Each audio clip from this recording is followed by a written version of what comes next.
Ayun mga idol, magandang gabi mga idol. Tayo ay galing sa Lamay mga idol. 10 oras na ng gabi, mga alas 11 na kami nakauwi ni Mrs. mga idol.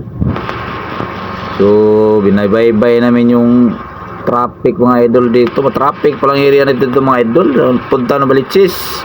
Kahit anong oras na, alas 11 na mga idol. Meron ako nakita dito mga idol na isang tatay na nagtitinda. Ayan mga idol oh. Habang nakatayo yan si tatay dyan, nagpikit-pikit na ang mata niya mga idol. Nakikita ko sa kanyang pagod mga idol ng oras na ng gabi. So siyempre meron mamigay sa ating mga pamaskong konti yung mga tropa. Dinukot ko sa aking bulsa, di ko alam kung magkano mga idol, basta ibigay ko sa kanya mga idol para lang may pangkain mga idol ba. Ayan, tapos din ako kumuha ng items niya para mayroon siya pangkain mga idol.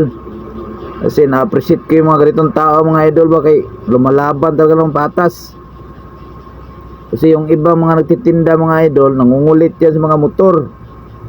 Naabangan niya, pinipilit yung mga tinda nila ba mga idol ba, mga binta, palit, bili ka mga idol, bili na sir, ganyan. So siya mga idol, kahit tayo lang dyan sa gilid oh, bahala, hindi niya alam kung bibilhan siya o hindi mga idol. So yun yung mga tao mga idol na lumalaban talaga ng patas.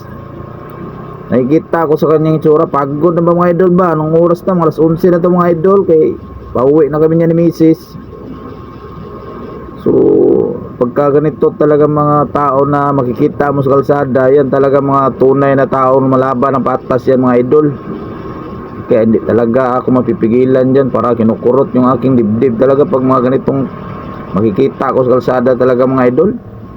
Kahit na ako hindi